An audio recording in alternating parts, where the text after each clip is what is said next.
Hello, future nurses. Welcome to Nursing Boot Camp. I am your educator Bhavna Pawar ma'am. Last video में हमने पढ़ा था कि थिंकिंग किसको बोलते हैं, टाइप्स ऑफ थिंकिंग क्या होती है, और इसी के साथ में हमने एक और टॉपिक पढ़ा था कि एरर्स ऑफ थिंकिंग क्या होती है। अगर अभी तक आपने वो वीडियो जा करके नहीं देखा है तो प्लीज़ देखिए। एग्ज़ाम में आपसे अक्सर पूछा जाता है definition of memory, definition of thinking, तो आप बिल्कुल जा करके देखिए, अपने दोस्तों के साथ में भी शेयर करिए, ठीक है। इस वीडियो में आज हम पढ़ने जा रहे हैं levels of thinking, stages of thinking and thinking. जो लैंग्वेज होती है वो कम्युनिकेशन के लिए क्यों इम्पोर्टेंट होती है। तो आज ये 3 टॉपिक इस वीडियो में हम लोग पढ़ने जा रहे हैं। आई होप आप बहुत अच्छे से समझेंगे और आपके जो भी क्वेश्चंस होंगे मुझे कमेंट सेक्शन में जा करके ज़रूर से ज़रूर बताएंगे। स्टार्ट करते हैं हम लोग वीडियो को। तो फर्स्टली हम लोग क्या देख रहे हैं, लेवल्स ऑफ थिंकिंग। अब लेवल्स ऑफ थिंकिंग के हम लोग क्या देखेंगे कि there are 5 levels of thinking. कितनी लेवल्स ऑफ थिंकिंग हम लोग देख रहे हैं? 5 लेवल्स। 5 लेवल्स में थिंकिंग का क्या मतलब होता है कि हम लोग सोचते किस प्रकार से है, ठीक है।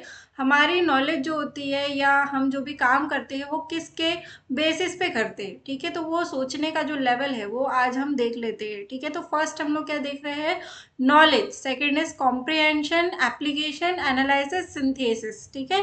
तो इसी के बेसिस पे हम लोग पढ़ने वाले हैं कि लेवल किस तरीके से काम करता है।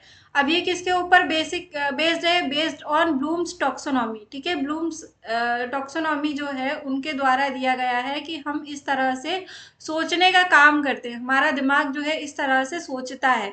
तो लेवल 1 क्या है? नॉलेज, ठीक है। अब नॉलेज के अंदर में हम क्या देख रहे हैं, exhibit previously learned material by recalling facts, terms, basic concept and answers. इसके अंदर क्या होता है, जितनी भी बातें हमने पुरानी सीखी है उसके अकॉर्डिंग, ठीक है।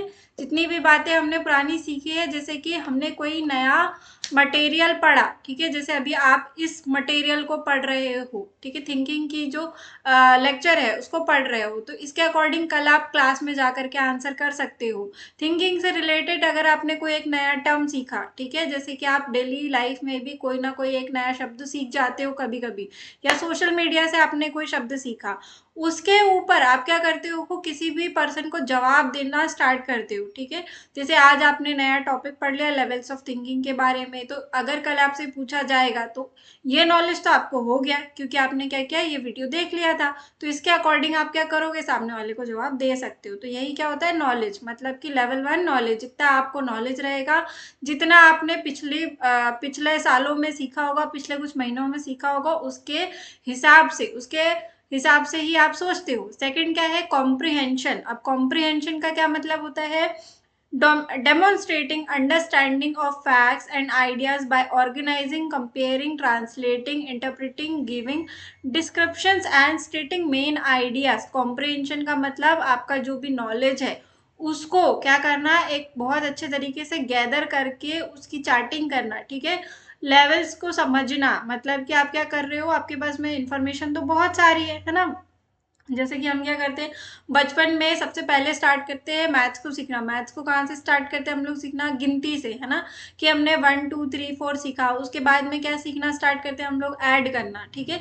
प्लस करना, माइनस करना। तो आपने प्लस करना सीखा, उसके बाद में माइनस करना सीखा। अब उसके बाद में अगर आप बड़ी क्लासेस में जाते हो तो आप वहाँ जाके क्या सीखते हो, वहाँ पे जा करके दूसरे जो टॉपिक्स रहते हैं वो सीखने लग जाते हो, है ना। उसमें बहुत सारे जो मेथड्स होते हैं वो यूज होते हैं, तो उसमें सब कुछ साथ में यूज होता है। जैसे कि आपको मल्टीप्लाई भी करना है, डिवाइडेशन भी करना है, माइनस भी करना है, प्लस भी करना है। तो वो कैसे सीखते हो आप, क्योंकि आपका दिमाग जो है एक तरीके से काम करता है, कॉम्प्रिहेंशन में काम करता है, मतलब इंफॉर्मेशन को गैदर करके काम करता है ना। तो इसी को हम क्या बोलते हैं, कॉम्प्रिहेंशन। मतलब एक सिस्टमेटिक तरीके से आपकी जितनी भी नॉलेज है उसको जमा करके फिर उसके बारे में सोचना, ठीक है, कि कब अगर हमने ये काम किया इस टाइम पे तो उसका रिजल्ट क्या होगा, तो उसको हम बोलते हैं कॉम्प्रिहेंशन। देन क्या बात कर रही है, एप्लीकेशन। एप्लीकेशन का मतलब solving problems by applying acquired knowledge, facts, techniques and rules in a different way. Application का मतलब क्या होता है, अप्लाई करना। अप्लाई करना मतलब आपने जितनी भी इंफॉर्मेशन अभी तक के सीखी, ठीक है, जो भी आपका नॉलेज था, ठीक है, जो भी आपने पुरानी बातें सीखी थी, उसको आपने क्या किया, कॉम्प्रिहेंशन, मतलब कि एक लाइन से सिस्टमेटिक तरीके से जमाया। अब अब उसको जमाने के बाद में आपको जो भी सोल्यूशन सही लगा उसको आपने करने की कोशिश करी, उसको आपने कर दिया, तो उसको क्या कहते हैं हम लोग? एप्लीकेशन। ठीक है, मतलब कि आपका जो भी नॉलेज है उसको आपने एग्जाम में जा करके लिख देना, it is called application. Next क्या पढ़ रहे हैं हम लोग? लेवल 4 क्या है? एनालिसिस। अब एनालिसिस का मतलब क्या होता है?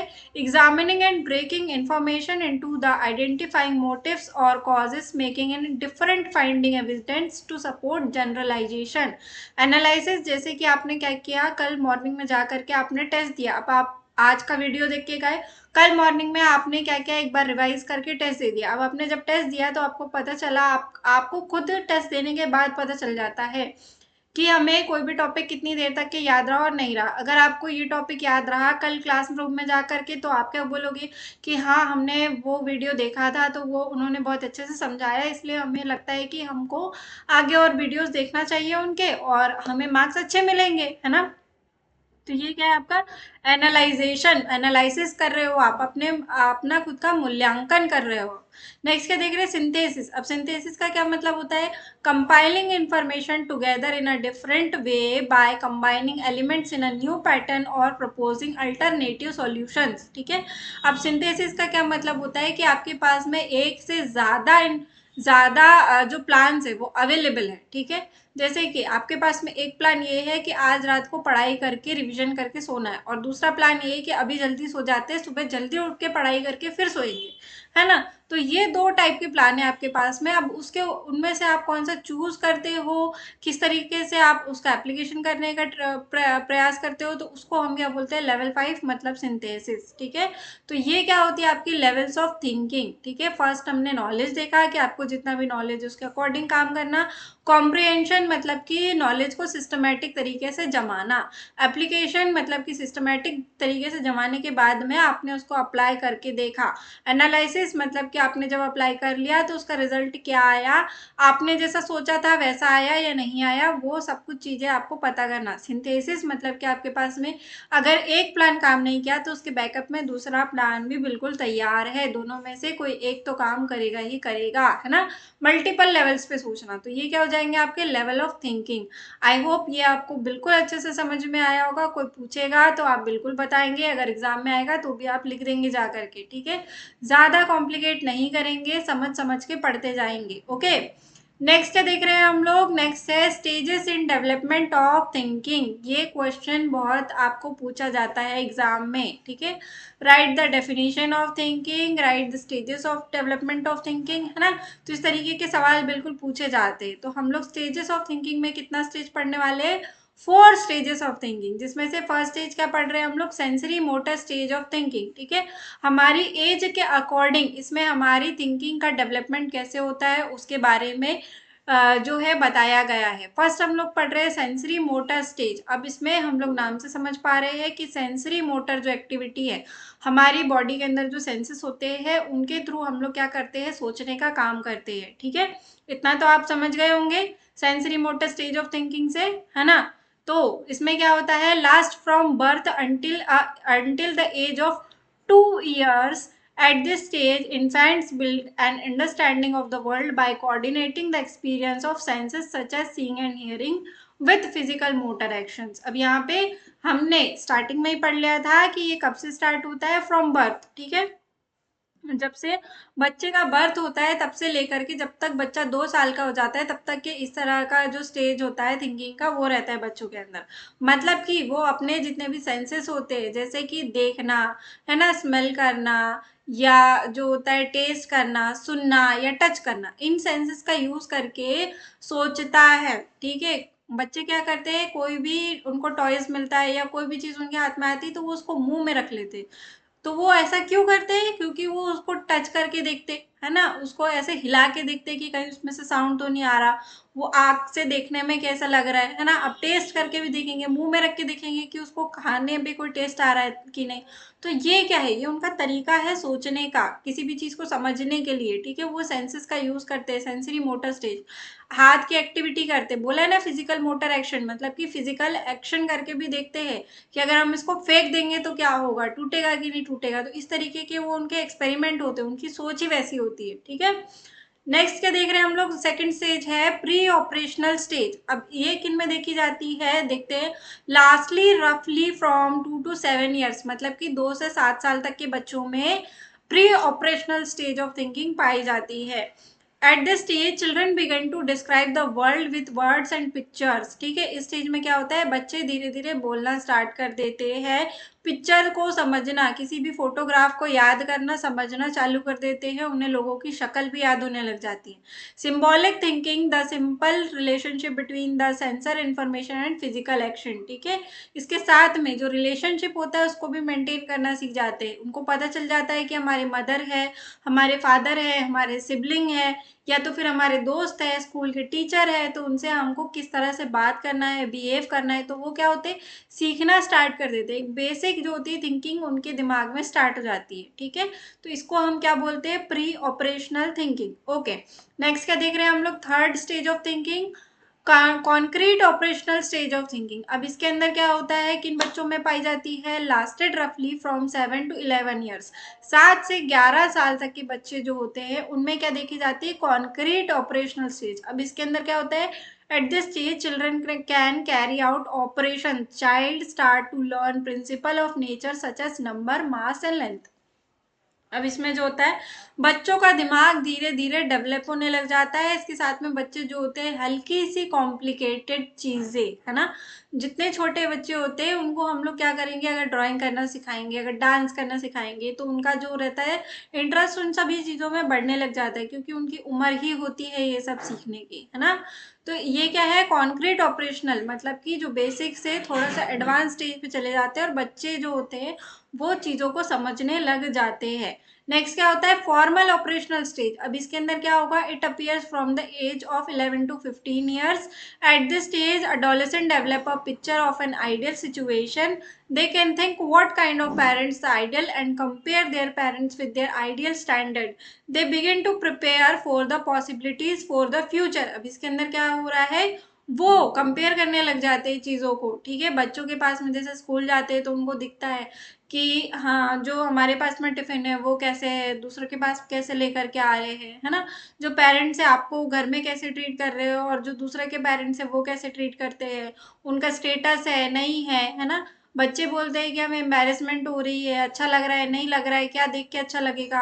उनमें एक टाइप का सेंस जाता है सेल्फ अवेयरनेस के लिए, कि हमें अपने आप को कैसे जमाने के सामने, लोगों के सामने शो करना है। ठीक है, तो ये क्या होगा, फॉर्मल ऑपरेशनल स्टेज। ठीक है, तो उस तरीके की इंटेलेक्चुअल थिंकिंग, स्पिरिचुअल थिंकिंग, है ना, जो होती है कंपैरिजन वाली थिंकिंग, वो उनको सब कुछ समझने लग जाता है 11 से 15 साल की एज में।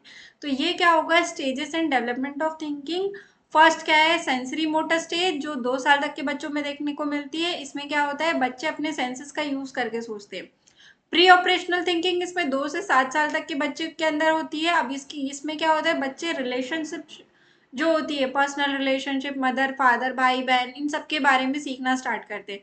7 से 11 साल के बच्चे क्या करते हैं, जो स्टडी होती है ना, उसमें वहां पे थोड़ा थोड़ा सा क्या होता है, उनके अंदर इम्प्रूवमेंट होता है। अगर आप बच्चों को नई स्किल सिखाना चाहते हैं तो इस उम्र में ढालना सबसे बेस्ट होता है। ठीक है, नेक्स्ट क्या देख रहे हैं, फॉर्मल ऑपरेशनल स्टेज। इस स्टेज में बच्चों को अपने सेल्फ अवेयरनेस आ जाती है कि हमें क्या पसंद है, क्या नहीं पसंद है, कैसी चीजें हमें कर सकते हैं, किन चीजों में इंटरेस्ट है, नहीं इंटरेस्ट है ना। तो अच्छा गलत वो सब कुछ समझने लग जाते हैं स्टेज में। तो ये क्या होते हैं, stages in development of thinking. ठीक है, तो इतने स्टेज, 4 स्टेज पढ़ लिए हमने। आई होप आपको क्लियर हो गया होगा। ठीक है, तो अब हम मूव ऑन करते हैं। तो नेक्स्ट टॉपिक क्या है हमारा, thinking in relation to language and communication. ठीक है, अब आपका जो लैंग्वेज है वो कम्युनिकेशन के लिए क्यों ज़रूरी है, मतलब कि आप जिस भी भाषा में बात करते हैं, आप हिंदी में बात करते हैं, आप इंग्लिश में बात करते हैं, आप आपके लोकल लैंग्वेज में बात करते हैं, तो उसका रिलेशनशिप क्या है, कम्युनिकेशन में क्या रिलेशनशिप है, मतलब एक दूसरे से बातचीत करने में आपकी भाषा का क्या महत्व है। तो यहाँ पे क्या बताया गया है, language is a means by which we express our thoughts to others either in verbal or in return forms. अब लैंग्वेज का क्या मतलब होता है, लैंग्वेज एक तरीके की क्या होती है, एक तरीके की ऐसा माध्यम है जिसके थ्रू हम लोग क्या कर रहे हैं, एक दूसरे को हम क्या फील कर रहे हैं, हम क्या महसूस कर रहे हैं, वो बात बताने के लिए भाषा का यूज होता है ना।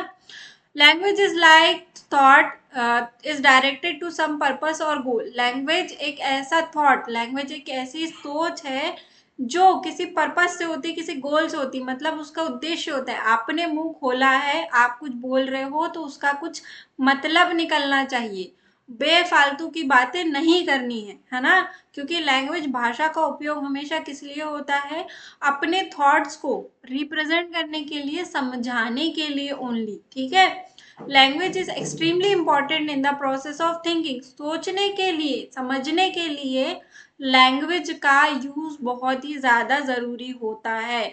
आप जिस तरीके की भाषा का प्रयोग करते हो उसी तरीके की भाषा मतलब सामने वाले को समझ में आती है कि आप क्या सोचते हो, ठीक है। अगर आप किसी से अच्छे तरीके से बात करोगे, पोलाइटली बात करोगे, तो सामने वाले को आपकी सोच समझ में आती है कि आप किस तरह के व्यक्ति हो, है ना। तो यही बताया है। The use of language, that is the communication of information through symbols arrange according to systematics rules clearly is an important cognitive ability, one that is indispensable for communicating with others। अब ये क्या होती है, language बहुत ही ज्यादा important क्या है, communication skill, मतलब कि आप कैसे एक दूसरे के साथ में बात करते हो, वो आपके बारे में क्या सोचेगा, किस तरीके से सोचेगा, आपकी जो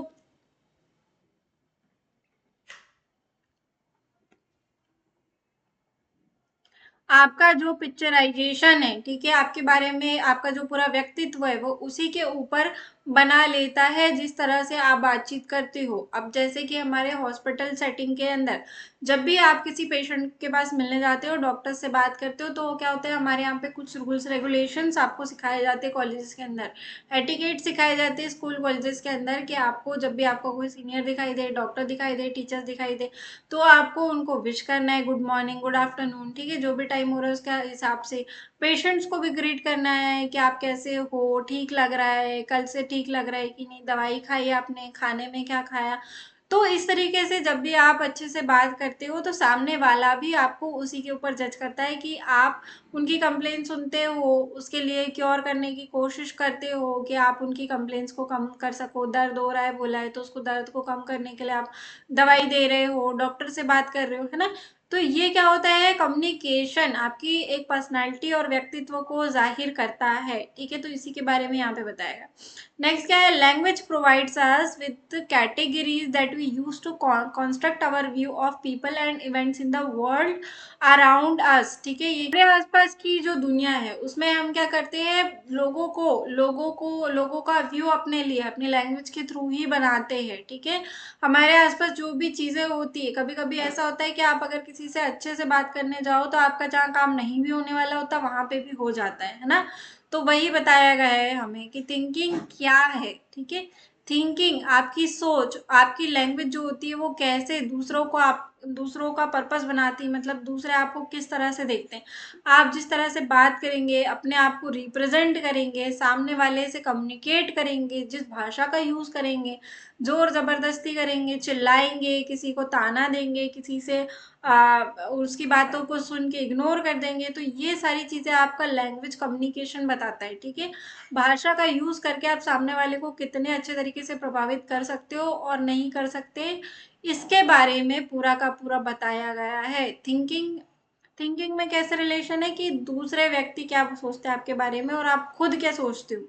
आपसे कोई आके मॉर्निंग में अच्छे से डेली अगर आपको गुड मॉर्निंग मैम बोलेगा, गुड मॉर्निंग सिस्टर बोलेगा, तो आप क्या करोगे, उसकी बात को सुनोगे ना, कि हाँ ये हमको डेली क्या करता है, मॉर्निंग में विश करता है। तो इसी तरीके से क्या होता है, लोग जो होते हैं वो आपको देख करके ही क्या करते हैं, आपके ऊपर आपको जज करते हैं, ठीक है। तो एक लैंग्वेज जो होती है, जो भाषा जो होती है, कम्युनिकेशन के लिए बहुत ही ज़्यादा इम्पोर्टेंट होती है ना। आप जितना प्यारी लैंग्वेज का यूज़ करते हो, जितनी सॉफ्ट लैंग्वेज का यूज़ करते हो, उतने आपके काम जो होते हैं आसान होते चले जाते हैं। अब जहाँ ज़रूरत नहीं है वहाँ तो आपको हार्श जो है लैंग्वेज यूज़ करनी ही पड़ेगी, बट जितना ज़्यादा हो सके हमें क्या करना है, पोलाइट एंड सॉफ्ट लैंग्वेज का यूज़ ही करना है, किस लिए, कम्युनिकेशन के लिए, खासकर हमारे हॉस्पिटल सेटिंग्स के अंदर में, ठीक है।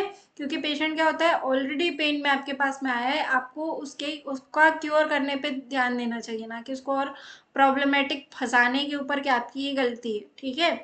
तो ये क्या हो गया, हमारे ऑल द टॉपिक्स आज के कंप्लीट। हमारा थिंकिंग का जो टॉपिक है बिल्कुल कंप्लीट हो चुका है। हम लर्निंग पढ़ चुके हैं, हम मेमोरी पढ़ चुके हैं, हम थिंकिंग पढ़ चुके हैं। ठीक है, मिलते हैं नेक्स्ट वीडियो में नेक्स्ट टॉपिक के साथ में। आपको कोई भी कंफ्यूजन हो कमेंट सेक्शन में बताइएगा। आपको ये टॉपिक पढ़ के कैसा लगा, इसमें और कुछ इम्प्रूवमेंट चाहिए, आप कौन सा टॉपिक पढ़ना चाहते हैं, उसके बारे में भी आप बिल्कुल कमेंट सेक्शन में जा कर के मुझे बता सकते हैं। Thank you for watching. मिलते हैं नेक्स्ट वीडियो में।